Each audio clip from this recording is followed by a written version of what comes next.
Halo Sobat Korporat, gimana nih kabar kalian di hari ini? Tentunya kita tetap semangat ya untuk menjalani seluruh kegiatan sehari-hari kita. Nah Sobat Korporat, kali ini kita akan membahas topik yang cukup menarik nih, yakni CEO versus Dewan Komisaris. Kira-kira siapa yang lebih berkuasa? Apakah CEO? Apakah Dewan Komisaris? Menarik nih, mari kita bahas bersama-sama. Sebelumnya, perkenalkan aku Rengga Aditya Putra Pratama, bisa kalian panggil Coach R, dan nanti Sobat Korporat, aku juga akan dibantu oleh rekanku bernama Dinda Putri Nurhaliza, bisa dipanggil Coach D. Nah, langsung simak videonya ya.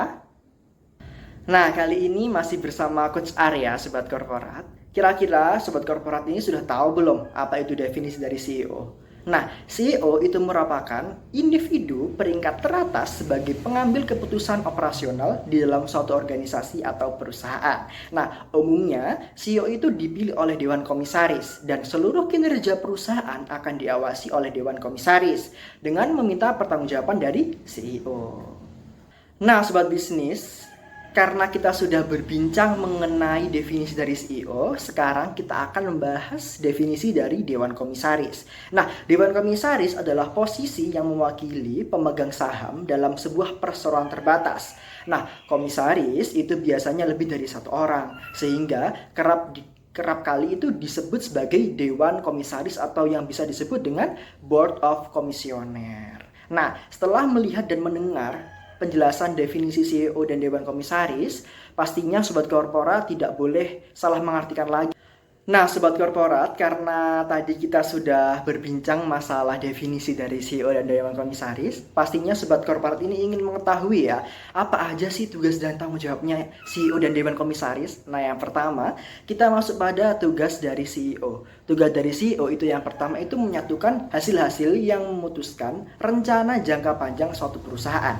Terus habis itu juga tugasnya sebagai berbicara di konferensi untuk menyampaikan pidato kepada publik mengenai perubahan penting pada perusahaan.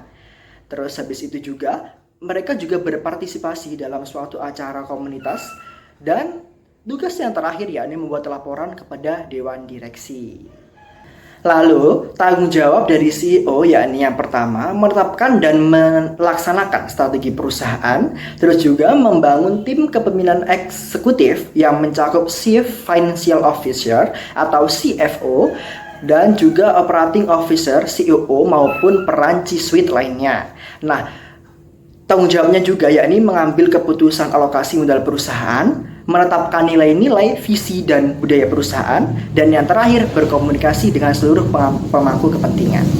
Nah, Sobat Korporat, karena tadi CEO udah dijelaskan ya, sekarang kita masuk ke tugas dan tanggung jawab dari Dewan Komisaris. Nah, sebagaimana dituangkan dalam anggaran dasar perseroan dan board charter, antara lain adalah yang pertama, tugas dari Dewan Komisaris yakni mengawasi jalannya operasional, pengurusan, dan kegiatan usaha perseroan, serta memberikan pengawasan, nasihat, dan rekomendasi kepada direksi untuk kepentingan dan sesuai dengan maksud dan tujuan perseroan. Yang kedua, tugasnya yakni mereview strategi perseroan, paling tidak setiap tahunnya itu menyetujui visi, misi, dan strategi perseroan yang dirumuskan oleh direksi. Yang ketiga, Dewan Komisaris memantau dan mengarahkan agar perseroan merupakan manajemen resiko dan sistem pengendalian internal yang tepat dan tentunya efektif. Yang keempat, Dewan Komisaris mengawasi dan mengarahkan agar tercapainya integritas, akuntansi, dan sistem pelaporan keuangan sesuai standar akuntansi keuangan serta independensi fungsi audit internal dan eksternal. Dan yang terakhir, Dewan Komisaris memantau, mereview, dan menyetujui laporan tahunan, bahkan laporan keberlanjutan suatu perseroan. Kita juga masuk kepada tanggung jawab atau kewenangan yang dimiliki oleh Dewan Komisaris, yakni yang pertama, Dewan Komisaris itu berwenang untuk memberhentikan sementara direktur dengan alasan yang disebutkan secara jelas.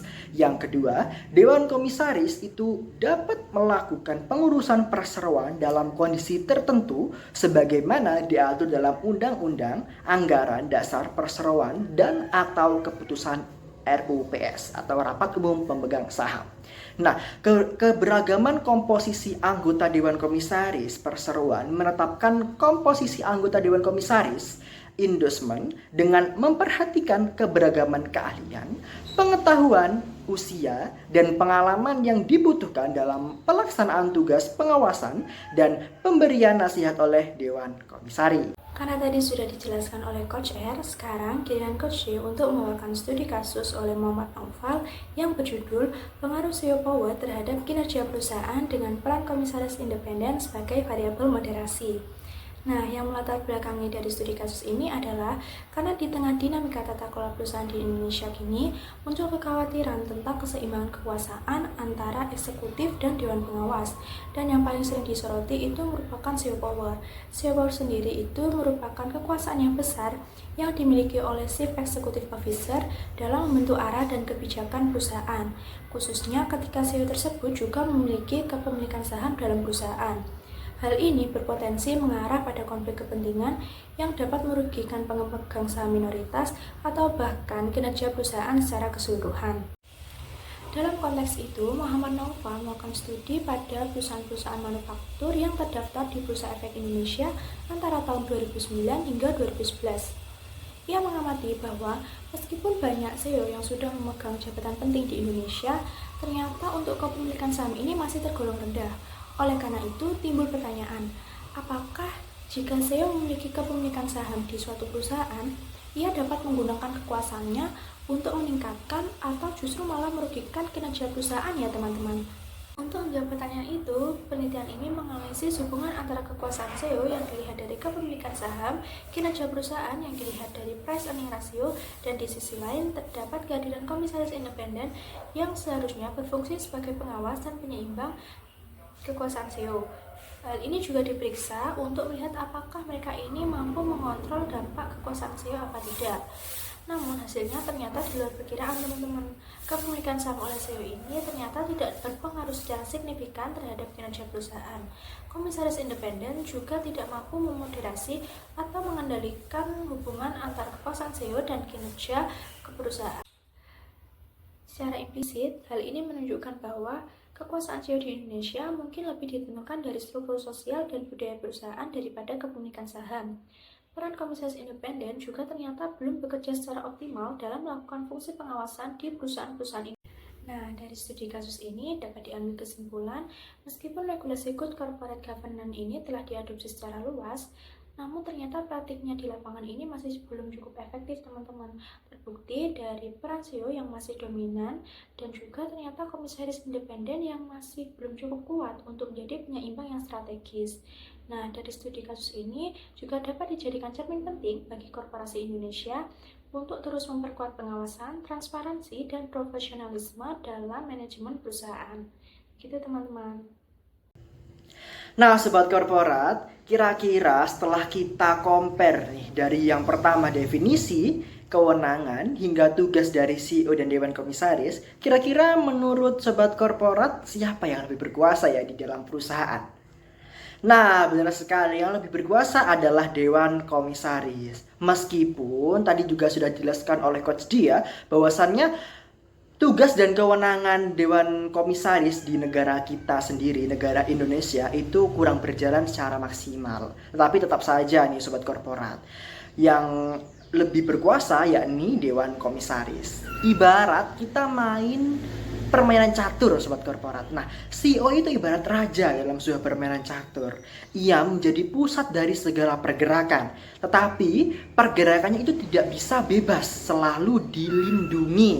Nah, sementara itu Dewan Komisaris ialah pemain catur yang mengendalikan seluruh permainan. Mereka tidak turun langsung ke papan, tapi memiliki kekuasaan untuk mengatur strategi, mengganti bidak, bahkan bisa mengorbankan raja itu sendiri untuk diperlukan jika kemenangannya lebih besar. Nah, sobat korporat, pasti sudah jelaskan ya siapa yang paling berkuasa. Kami berharap sobat korporat dapat memahami secara detail dari video yang sudah kami jelaskan. Sekian pertemuan kita pada kali ini. Tetap semangat dan see you.